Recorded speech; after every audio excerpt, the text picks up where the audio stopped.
বিশেষ করে মাথা চাড়া দিয়ে উঠতেছে। আমরা এই যে এই বাড়িগুলোর দিকে একটু তাকাতে বলবো। এই সেই বাড়িগুলো যেখান থেকে পানির বোতল, শরবতের বোতল আমাদের জন্য এই মানুষগুলো। আমি একজন জনপ্রতিনিধি, আমার সামনে পুলিশের গাড়ি, পেছনে পুলিশের গাড়ি, এরপরও যদি তারা আমার গাড়িতে হামলা করার, আমাকে মেরে ফেলার উদ্দেশ্যে হামলা করার সাহস পায়, আমি বলবো এদেরকে সন্ত্রাসী বলতে আর কোনো বাধা নেই। সুতরাং কোন সন্ত্রাসের জায়গা আমার এই কুষ্টিয়াতে হবে না। আমরা যতদিন আছি, বাংলাদেশ জামাত ইসলামী, ইসলামী ছাত্র শিবির, তাওহীদি জনতা এই কুষ্টিয়াতে যত সরকারি ভাবে দায়িত্বে আছেন, জনগণের জন্য যদি কাজ করেন এই কুষ্টিয়াতে থাকবেন। জনগণের জন্য কাজ না করলে আপনাদেরকে আমরা বিদায় দিতে বাধ্য হব। প্রিয় কুষ্টিয়াবাসী, আমরা যারা এই দেশে দিন কায়েমের স্বপ্ন দেখি, আল্লাহর কসম এই খোলা আকাশের নিচে দাঁড়িয়ে বলছি, আমাদের আল্লাহর নামে শপথ নিয়েই বাড়ি থেকে প্রতিদিন বের হওয়া লাগে।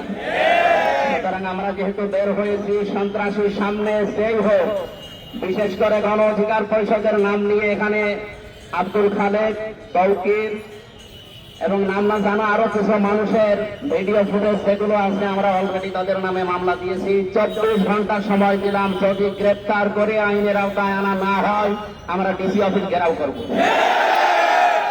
আপনাদেরকে সাবধান করছি, এই কুষ্টিয়াতে কোনো সন্ত্রাসী কর্মকাণ্ড চলতে দেওয়া হবে না।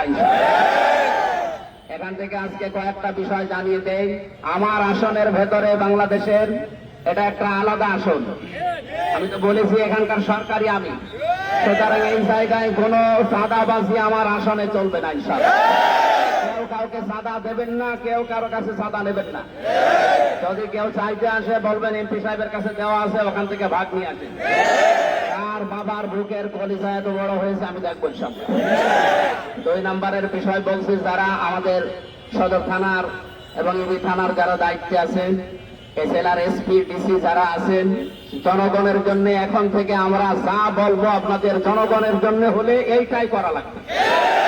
এর বিপরীত যদি কোনো কিছু আমি দেখি বা আমরা দেখি, আপনাদেরকে কিন্তু এই জেলায় আমরা আর থাকতে দেবো না। এই জেলা আমাদের জেলা।